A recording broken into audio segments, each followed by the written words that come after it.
Hello everyone, আসসালামু আলাইকুম। সবাই কেমন আছেন? আশা করি ভালো আছেন। আলহামদুলিল্লাহ, আমরাও ভালো আছি। তো আমার লাস্ট ব্লগটাতে আমি আপনাদের সাথে শেয়ার করেছি কক্সবাজার টু রাঙ্গামাটি, আর আজকে আমি আপনাদের সাথে শেয়ার করব রাঙ্গামাটি ডে 1 এবং রাঙ্গামাটি টু ঢাকা। আমি একসাথেই আসলে আপনাদের সাথে দুইটা দিন আজকের ব্লগেও শেয়ার করে ফেলবো। আসলে আমি একটু ব্যস্ত আছি, আর আমার এই যে সিজন চেঞ্জ হচ্ছে যার জন্য একটু শরীরটাও অতটা ভালো নেই, একটু ঠান্ডা জ্বর।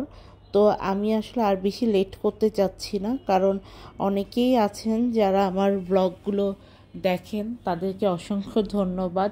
তো দেখা যায় অনেক লেট হয়ে গেলে তারাও হয়তো অনেক সময় মনে করেন যে কেন ব্লগগুলো এখন আপলোড হচ্ছে না। তো আমি এই জন্য চাচ্ছিলাম যে একটু দ্রুতই শেষ করে দিতে, তাই আমি গত দিনে যেরকম দুইটা দিন একই ব্লগে শেয়ার করেছি, আজকেও আমি মোটামুটি দুইটা দিন আপনাদের সাথে একই ব্লগে শেয়ার করে দিব। আর যারা আমার ব্লগগুলো দেখছেন তাদেরকে ধন্যবাদ, যারা সাবস্ক্রাইব করেছেন তাদের প্রতি কৃতজ্ঞতা।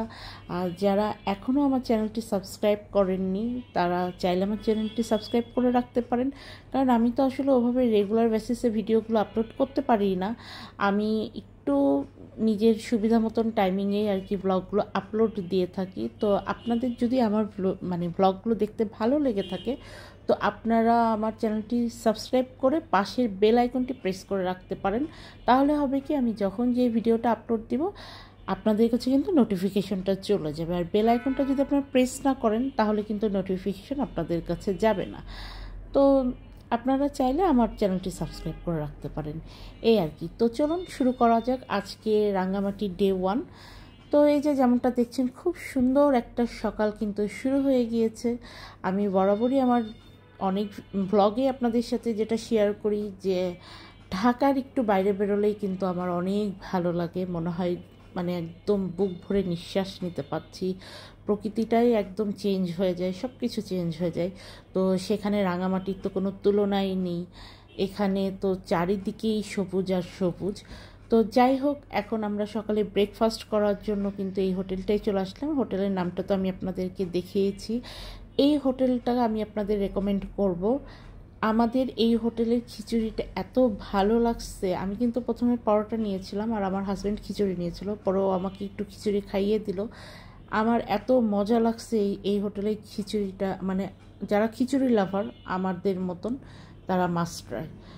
তো যাই হোক, আমরা নাস্তা টাস্তা করে এখন কিন্তু এই যে আমরা একটা বোট নিয়ে নিলাম রেন্টে। আমাদের এই বোটটা 3,000 টাকা চেয়েছিল, পরে আমরা এটা হচ্ছে 2,000 টাকাতেই মনে হয়, 2,000 বা 2,500, তবে 2,000 টাকা হওয়ার সম্ভাবনাই বেশি।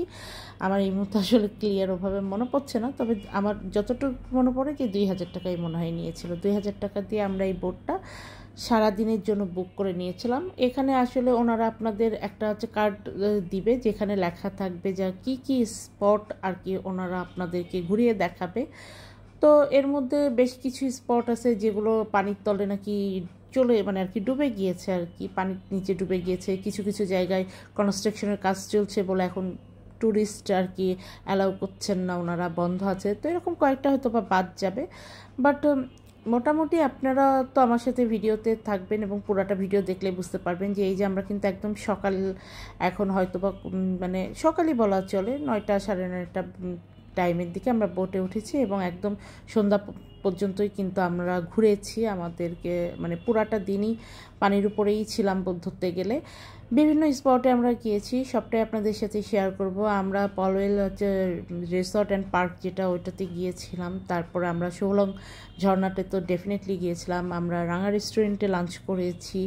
তারপর আমরা আদিবাসী যেই পল্লী, যেই বাজার, এগুলো আমরা হচ্ছে কাভার করেছি। তো সব জায়গার ভিডিও আমি একটু একটু করে আপনাদের জন্য আর কি করে রেখেছি। আসলে দেখেন, আমি কিন্তু যারা আমার ব্লগগুলো দেখেন নিয়মিত বা আমার সাথে সেই শুরুর থেকে আছেন, তারা কিন্তু জানেন যে আমার এই যে চ্যানেলটা, এই চ্যানেলটাতে আমি জাস্ট আমার মেমোরিগুলো রাখার জন্যই আমি কিন্তু এই চ্যানেলটা ক্রিয়েট করেছি। এবং আমি চাই যে যদি কারোর একটু উপকারও হয় আমার দ্বারা, সেই উপকারটুকু যেন হয়, যাতে করে আমি একদম অথেন্টিক জিনিসগুলোই যেন তুলে ধরি। কেউ যদি আমার ভিডিও দেখে কোথাও যায়, সে যেন মানে এটা মনে না করে যে পানি দেখেছিলাম অনেক নীল, এখন কেন পানির কালারটা এরকম, আকাশ দেখেছিলাম অনেক সুন্দর, এখন আকাশের কালারটা কেন এরকম, মানে এই ধারণাগুলো যেন না হয়। কারণ আমি নিজে কিন্তু একজন ট্রাভেলার বলতেই পারেন, কারণ আমি দেশ বিদেশ সব জায়গাতেই আলহামদুলিল্লাহ অনেক ঘুরে বেড়াই। তো অনেক সময় হয় কি যে আমিও কিন্তু অনেকের ভিডিও দেখে অনেকগুলো স্পটে যাই।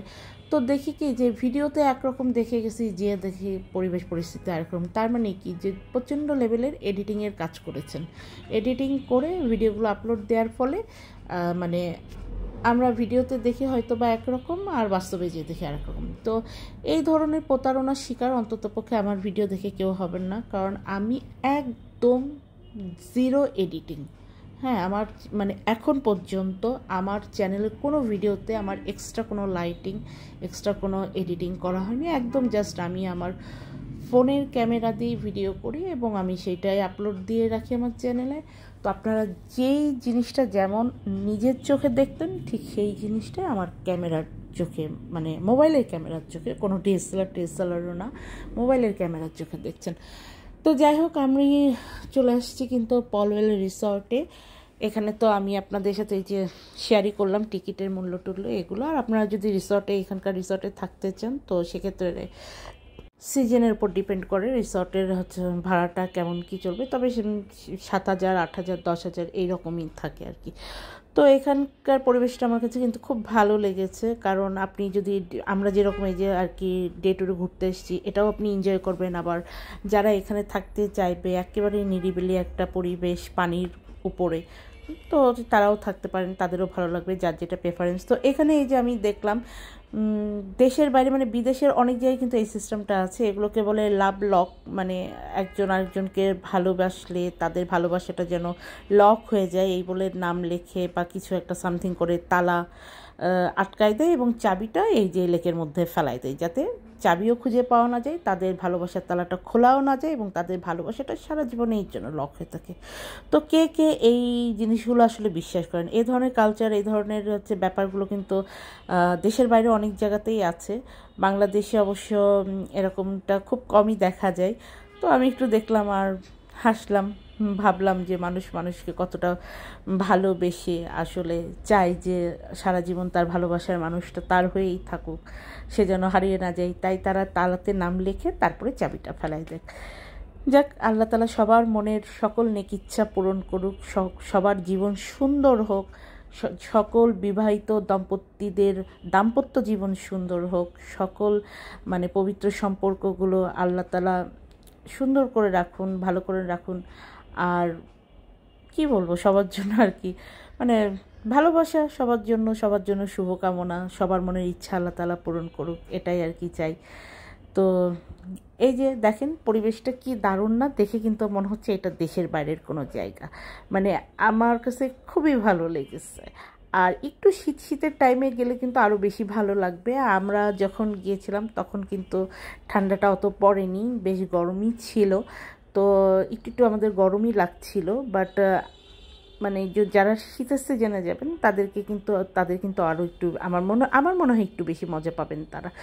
তো যাই হোক, আমার কিন্তু টোটালি সব কিছু মিলাই খুবই সুন্দর লেগেছে, পরিবেশ পরিস্থিতি, ওনাদের স্ট্রাকচারগুলো। আর এই যে দেখেন পানির কালার কিন্তু হুবহু এটাই আমরা পেয়েছি। আশা করি আপনারাও যখন যাবেন ইনশাল্লাহ এরকমই পাবেন, কারণ আমি তো সবসময় যেটা বলি যে এখানে কিন্তু বিন্দু পরিমাণে কোনো আমার এডিটিং করা নেই, জাস্ট আমার স্যামসাং আলট্রা ফোনের হচ্ছে ক্যামেরা দিয়ে জাস্ট আমি ভিডিওটা করেছি। তো আমার কাছে কিন্তু বেশ ভালো লেগেছে। আপনাদের কাছে কেমন লেগেছে আপনারা চাইলে আমাকে কমেন্ট বক্সে জানাইতে পারেন। আর যারা ঘুরে এসছেন তারা তো বুঝতেই পাচ্ছেন, আর যারা এখনও ঘুরেননি আপনারা চাইলে কিন্তু এই জায়গাটা ভিজিট করতে পারেন। আর চাইলে কিন্তু ওখানকার রিসর্টেও আপনারা থাকতে পারেন। আমরা এখানে রিসর্টে থাকিনি, কারণ হচ্ছে আমরা আসলে একটু শহরটাও রাতে ঘুরে দেখবো এরকম প্ল্যান ছিল। তো আমরা যদি এখানে রিসর্টটাতে থাকতাম তো সেক্ষেত্রে আমাদের শহরের রাতের ঘোরাটা আর কি হতো না। তো আমরা চাইছিলাম একটু রাঙামাটি শহরটা রাতে ঘুরে দেখবো, এই জন্য আমরা শহরের উপরেই ছিলাম। আমরা যে হোটেলটাতে ছিলাম সেই হোটেলটাও আলহামদুলিল্লাহ খুব ভালো পেয়েছিলাম, খুবই সুন্দর পার্কিং ব্যবস্থা, সব কিছুই খুব সুন্দর ছিল। তো এই যে একটু আগে বললাম আমরা যে গিয়েছিলাম তখন একটু গরম ছিল। এই যে দেখেন গরমের ঘামের জন্য শরীরটা একটু কড়া কড়া ডিহাইড্রেশন ফিল হচ্ছিল আমার কাছে। আমার মনে হচ্ছিল যে আর একটু পরে আমি ডিহাইড্রেট বেশি হয়ে যাব, আমার শরীরটা খারাপ করতে পারে। তো আমি এখানে একটু যে ইলেকট্রোলাইট জুস আর কি একটু খেয়ে নিলাম। তো ভালো লাগছিলো। এই জুসটার টেস্টটা মনে হয় আগের চেয়ে একটু ইমপ্রুভ করেছে, কারণ আমি আগেও একবার খেয়েছিলাম, তার চেয়ে এবারে ইয়েটা একটু বেটার মনে হলো আমার কাছে। তো যাই হোক, আমরা পলওয়েল রিসর্ট থেকে বের হয়ে আসলাম। এখন আবার আমরা সেই লেকের উপরের নৌকা দিয়ে একদম সুন্দর মতন ঘুরছি। এই যে দেখেন দূরে ওনারা হচ্ছে জাল নিয়ে কিছু একটা করছিল, তো ওগুলো একটু শ্যুট করলাম। খুব ভালো লাগছিল আসলে। এরকম একটা মানে আমরা তো আসলে ধরেন এমন একটা শহরে থাকি, মানে এই শহরে বুক ভরে নিঃশ্বাস নেওয়া যায় না। এই শহরে আপনি যখনই জানালা দিয়ে তাকাবেন খোলা আকাশ দেখতে পাওয়া খুবই সৌভাগ্যের বিষয়। সবার ভাগ্যে আর কি জোটে না, যদিও বা শুকর আলহামদুলিল্লাহ আমার ভাগ্যে সেটা জুটেছে, আমি খোলা আকাশ দেখতে পাই। বাট দেখতে পেলেও হবে কি, আমি একা ভালো থাকলে তো সেটা ভালো থাকা না, তাই না? আমার আশেপাশের সবাই যখন ভালো থাকবে তখনই সেটা ভালো থাকা। আমি আকাশ দেখতে পাচ্ছি, বাট আমার অন্যান্য প্রতিবেশীরা হয়তো বা দেখতে পাচ্ছে না, আমার অন্যান্য রিলেটিভরা হয়তো বা দেখতে পাচ্ছে না, বা আমি যাকে চিনি না জানি না কিন্তু সেই শহরে থাকে সে হয়তো বা দেখতে পাচ্ছে না। তো আমার কিন্তু এটা আসলে ভালো লাগবে না, তাই না? আমার তো লাগে না, আমি খুবই এইসব ব্যাপারে আসলে ইমোশনাল। তো আমার কাছে ঢাকার বাইরে বেরোলে সত্যিই ভাই আমার খুবই ভালো লাগে। আমার মনে হয় যে আমার মন প্রাণ সব কিছু জুড়িয়ে গেল। কিন্তু কি করব বলেন, নিজেদের বাড়ি এইখানে, নিজেদের সব কিছু এখানে, চাইলেই তো এই শহর ছেড়ে আমি কোথাও যেতে পারবো না, তাই না? তো যাই হোক, এখন আমরা এই যে রাঙা হোটেলে কিন্তু আমাদের খাবারের অর্ডারটা দিয়ে গেলাম। এখানকার সিস্টেমটাই এরকম, কারণ আপনি যখন বাকি স্পটগুলো ঘুরে ব্যাক করবেন ততক্ষণে কিন্তু সন্ধ্যা হয়ে যাবে। তখন চাইলেও আপনি কিন্তু আর ওনাদেরকে অর্ডার দিলে ওনারা খাবারটা মেক করে দিতে পারবে না। তাই আপনি এই সরি আপনি এই টাইমটাতেই আপনি ওনাদের খাবারের অর্ডারগুলো যদি দিয়ে যান তাহলে ওনারা খাবারটা তৈরি করে রাখবে, আপনি দুপুরের টাইমে আবার ওখানে যেয়ে খেয়ে নিতে পারবেন। তো দেখতে দেখতে আমরা কিন্তু আর একটা স্পটে চলে আসলাম। এটা হচ্ছে আদিবাসী পল্লী কাম চাকমা বাজার। তো বেশ বড়। আমরা হেঁটে হেঁটে এরকম দেখছিলাম, আমার বেশ ভালো লাগছিল, আবার একটু একটু না মায়াও হচ্ছিল। এই যে দেখেন ওনারা অনেক কষ্ট করে কিন্তু এই জিনিসগুলো তৈরি করে। আসলে কি কষ্টের দামটা কি পায় বলেন? পায় কিন্তু না। তারপরে আবার হচ্ছে মানে যেদিন ট্যুরিস্ট হয় হয়তো বা কিছুটা বেচা বিক্রি হয়, ট্যুরিস্ট না হলে কিন্তু আবার বেচা বিক্রিও হয় না। তো এগুলো দেখে না আমার খুব, আসলে আমি না এত ইমোশনাল একটা মানুষ, আমি যাদেরকে চিনি না জানি না এরকম কোনো মানুষের কষ্ট দেখলেও আমার খুব কষ্ট লাগে। আবার হয়তো বা অনেকে এগুলো শুনলে ভাবে যে ন্যাকামি এই সে হ্যান। এখন দেখেন যার মেন্টালিটি যেরকম সে সেভাবেই তো আপনাকে চিন্তা করবে, তাই না? আমার মনে যে এত মানুষের জন্য মায়া, বা আমার মনে যে এত ইমোশন, এই জিনিসটা সেই ফিল করবে যার মনে সত্যিই মানুষের জন্য মায়া এবং ইমোশন আছে। সে বুঝবে যে হ্যাঁ, আপুটা যে কথাটা বলছে এটা সত্যি, আমারও মানুষের জন্য খারাপ লাগে। আবার যার মনে দেখবেন একটু ইমোশন কম, মায়া কম, সে আবার নেগেটিভভাবে বিচার করবে, তাই না? মানে ব্যাপারটা অনেকটা আয়নার মতন। আপনি আয়নার সামনে দাঁড়ায় কি দেখেন? নিজেকেই দেখেন। তাই আপনার সামনের মানুষটাও আপনাকে সেভাবেই কিন্তু দেখবে, সে নিজে যেমন। তো যাই হোক, আমার না সত্যি ভীষণ ভীষণ খারাপ লাগে, কষ্ট লাগে এই ধরনের মানুষগুলো দেখলে। আমার কাছে মনে হয় ওনারা কতটা কষ্ট করে। ইভেন আমি কিন্তু শপিং করেছি, হ্যাঁ আমি শপিং করেছি একটা দিদির কাছ থেকে। তো উনি প্রথমে মানে প্রাইসগুলো একরকম বললেন, তারপর আমি যখন হচ্ছে ব্যাগটা নিতে গেলাম, মানে আমি একটা ব্যাগ নিয়েছি, তো তখন উনি বললেন কি যে হচ্ছে দিদি এটার প্রাইস কিন্তু আরও হচ্ছে 50 টাকা বেশি। তো আমি বললাম যে দিদি আপনি তো এটা প্রাইসটা বললেন যে এইরকম, এখন বলছেন। তা বলছে না আমি এটার বলিনি ওটার বলেছি। তো আপনি চাইলে রেখে যেতে পারেন, আমি হচ্ছে কোনো কিছু মনে করবো না, কিন্তু আসলে এর চেয়ে কমে দিলে আমার লস হয়ে যাবে।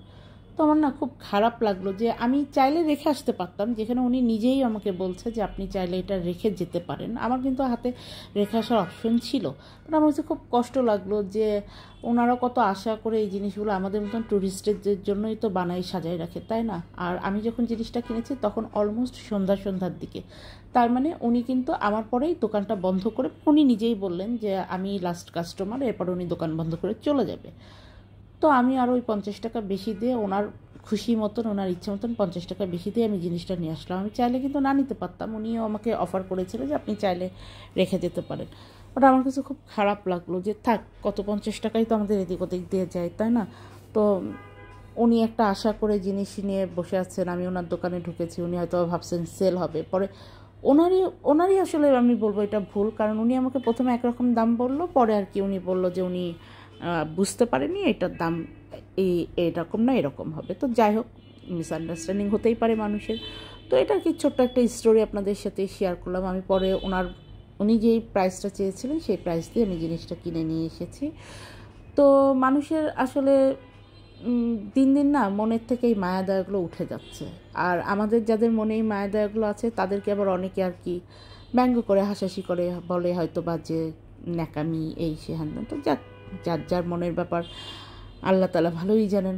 আমি আপনার সাথে হয়তো বা ন্যাকামি করতে পারবো, বাট আমি আল্লাহ তাআলার সামনে তো ন্যাকামি করতে পারবো না, তাই না? আমার মনের ভিতরে যেটা আছে সেটা কিন্তু আর কেউ না জানুক, আমার আল্লাহ জানে। তো এগুলো নিয়ে আর বেশি কথা বলতে চাই না। আসলে বিভিন্ন জায়গায় ঘুরতে গেলে অনেক ধরনের স্টোরি হয়। আমি আমার লাস্ট ব্লগেও আপনাদের সাথে কক্সবাজারের একটা স্টোরি শেয়ার করেছিলাম, আর এই ব্লগেও আপনাদের সাথে একটা স্টোরি শেয়ার করলাম। আসলে স্টোরিটা শেয়ার করব বলে এরকম কোনো প্ল্যান ছিল না। আমি ভয়েস ওভারগুলো তো কোনো স্ক্রিপ্ট লিখে দিই না, জাস্ট মানে কথা বলি আপনাদের সাথে, এবং কথা বলতে বলতে যখন যে স্টোরিটা মনে হয়ে যায় যে এই ঘটনাটা তো আমার সাথে হয়েছে, সেটা জাস্ট ফ্লোতে শেয়ার করা হয়ে যায় আপনাদের সাথে, দ্যাটস ইট। যাই হোক, যদি কেউ বোর হয়ে থাকেন, I am so sorry, just আর কি শেয়ার করলাম। তো যাই হোক, রাঙা রেস্টুরেন্টে চলে এসেছি। এখানে আমরা কি কি অর্ডার দিয়েছিলাম এখন আপনাদের সাথে সেগুলোই শেয়ার করছি। আর ওনাদের খাবারগুলো কিন্তু বেশ মজা ছিল, খাবারগুলো বেশ টেস্টি ছিল। আর এই যে মিডিলের বাটিতে যেই বাদামের সালাডটা দেখছেন না, এই সালাডটা কিন্তু মিস দেন না যারা বাদাম লাভার আমার মতন। এটা আমার কিন্তু খুব ভালো লেগেছিল।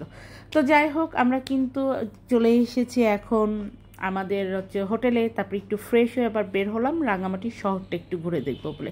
এই যে রাঙামাটি শহরটা ঘুরে দেখব, এটার জন্যই কিন্তু আমরা শহরে ছিলাম। না হলে আমাদের পলওয়েল রিসর্টটাও আমাদের মানে প্ল্যানে ছিল যে ওখানে থাকবো। পরে আমি ভাবলাম যে না, ওখান থেকে আসলে যোগাযোগ কমিউনিকেশনটা খুবই খারাপ, কারণ পুরো একটা কাপ্তাই লেকের মাঝ বরাবরে রিসর্টটা তৈরি করা হয়েছে। তো ওখান থেকে আপনি নৌকা ছাড়া কোনোভাবেই শহরে আসতে পারবেন না।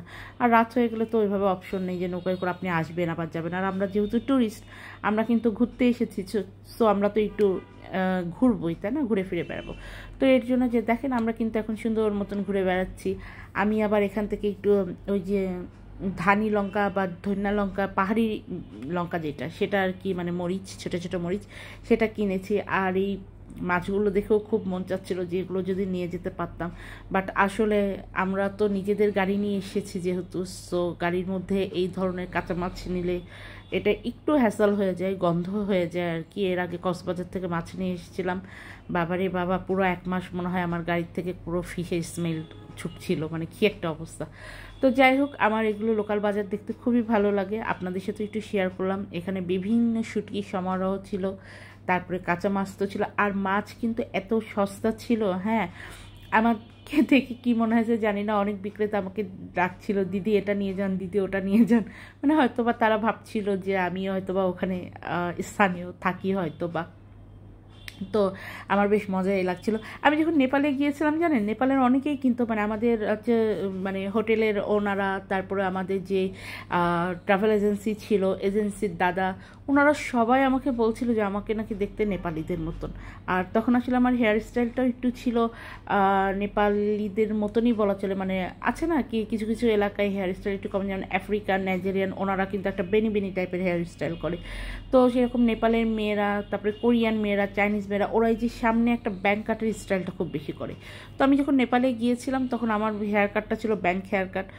এটার জন্য না কিসের জন্য আমি জানি না, আমাকে অনেকেই বলছিল যে মানে ইংলিশে বলছিল আর কি, যে তুমি কি নেপালের স্থানীয় কিনা, আমার হয়তো বা বাঙালি কোনো ছেলের সাথে বিয়ে হয়েছে বলে আমি বাংলাদেশে থাকি, আমি নেপালি কিনা, এটা সেটা। তো আমার বেশ ফানি লাগছিলো কথাটা, কিন্তু একজন দুইজন না, প্রায় 5-6 জন আমাকে বলেছে। আর আমাদের যে ট্রাভেল এজেন্সির দাদা ছিল, উনি তো একদম বারবারই বলছিল যে উনি নাকি ভাবছে যে আমি হয়তো বা নেপালি, আমার বিয়ে হয়তো বা বাংলাদেশে হয়েছে, এরকম কিছু একটা। তো আমার নেপালের ভ্লগ কিন্তু আমার চ্যানেলে আছে, আপনারা চাইলে দেখে আসতে পারেন আমার চ্যানেল থেকে আমার নেপালের ভ্লগগুলো। আর এই তো আমরা এখন আমাদের হোটেলের সামনেই একটা এই যে লেবুর পিনিক, ঝালমুড়ি, এটা সেটা বিক্রি করছিল। তো আমি আবার একটু ট্রাই করলাম। লেবুর পিনিকটা আমি একটুও খেতে পারিনি, জাস্ট 2 পিস খেয়ে আমি রেখে দিয়েছি, আমি একদমই খাইতে পারিনি। আর ঝালমুড়ি তো আপনারা যারা আমার চ্যানেলের সাথে আমার সাথে যুক্ত আছেন জানেন, আমি যেখানেই যাই সেখানের এই ঝালমুড়ি ট্রাই করি। তো একটু ঝালমুড়িও খেলাম আর কি। তো যাই হোক, এভাবে আমরা সুন্দর মতন একটা দিন কাটিয়ে পরের দিন এখন আমরা ঢাকার উদ্দেশ্যে কিন্তু বের হয়ে পড়েছি। আজকে কিন্তু ব্যাক টু ঢাকা। সেই যে কবে বের হয়েছি, কক্সবাজারে গেলাম, কক্সবাজার ঘুরলাম, রাঙামাটি আসলাম, রাঙামাটি ঘুরলাম, এখন আল্লাহর নাম নিয়ে আবার back to home, sweet home, বাসায় চলে এসেছি।